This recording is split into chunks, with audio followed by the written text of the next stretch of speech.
Express, an international courier service.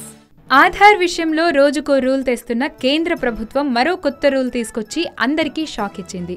ఈ విధానంతో బడా బాబులకు అక్రమాలకు పాల్పడే వారికి దిమ్మ తిరిగినట్లయింది. ఇప్పటికే బ్యాంక్ అకౌంట్లకు పాన్ కార్డులకు ఆధార్ లింక్ చేయమని చెప్పిన కేంద్ర ప్రభుత్వం ఇప్పుడు ఆస్తులకు కూడా ఆధార్ లింక్ తప్పనిసరి అని సూచించింది.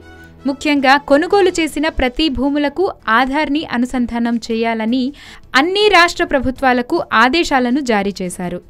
దేశంలో భూములను డిజిటలైజేషన్ చేయాలనే నిర్ణయంతో 1950 నుంచి ఉన్న ప్రతి భూమికి లింక్ చేయాలని అధికారులకు నోటీసులు పంపించారు. ఈ విధానంతో ప్రభుత్వ భూములే కాకుండా ఇతర భూములు కూడా అక్రమంగా దోచుకోవడానికి వీలుండదు.